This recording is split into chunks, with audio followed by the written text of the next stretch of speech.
যে কোনো মূল্যে তিস্তা মহাপরিকল্পনা বাস্তবায়ন করা হবে, কারো রক্তচক্ষুর পরোয়া করা হবে না বলে মন্তব্য করেছেন জামায়াতে ইসলামের আমির ডাক্তার শফিকুর রহমান। তার এই আশায় বুক বেঁধেছেন তিস্তাপাড়ের মানুষ।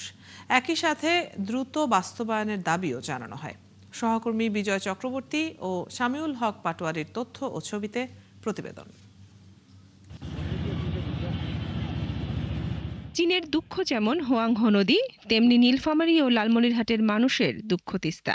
শুকনা মৌসুমে পানির অভাবে শুকিয়ে যায় ক্ষেতের ফসল, আবার বর্ষায় অতিরিক্ত পানি ভাসায় জনপদ, ফসল।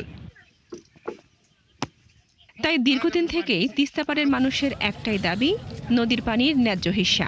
সেই আশ্বাস শুনতেই বুধবার সকালে তিস্তা ব্যারেজ সংলগ্ন হেলিপ্যাড মাঠে আসেন লালমনিরহাট ও নীলফামারীর 7টি সংসদীয় আসনের মানুষ। বেলা 1:30 নির্বাচনী সমাবেশে যোগ দেন জামায়াত ইসলামের আমির ডাক্তার শফিকুর রহমান। ভোট চাওয়ার আগেই ডাক্তার শফিকুর রহমান জানান, যে কোনো মূল্যে তিস্তা মহাপরিকল্পনা বাস্তবায়ন করা হবে, কারো রক্তচক্ষুর পরোয়া করা হবে না। তিস্তা তো এই অঞ্চলের মানুষের নিয়ামত এবং অহংকার হওয়ার কথা ছিল। এখন তিস্তার নাম এক সাগর দুঃখ। আমরা কথা দিচ্ছি, এই তিস্তাকে ইনশাআল্লাহ বিইজনিল্লাহ আমরা তিস্তাকে জীবন দিব ইনশাআল্লাহ।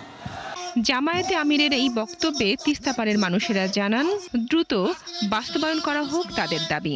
আমরা আশাবাদী তিনি তার প্রতিশ্রুতি রাখবেন এবং পানি চুক্তির যে বিষয়টা, এটা নিয়ে আমাদের সাকসেস করবেন ইনশাল্লাহ। আমরা এই তিস্তাপাড়ের মানুষ এই আশাবাদী।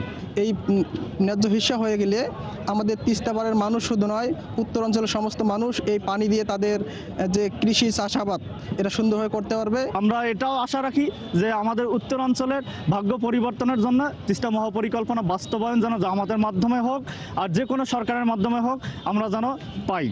সেখানে সমাবেশ শেষ করে জামায়াতের আমির রওনা হন টাঙ্গাইলের উদ্দেশ্যে। বনশ্রী হালদার, ৭১।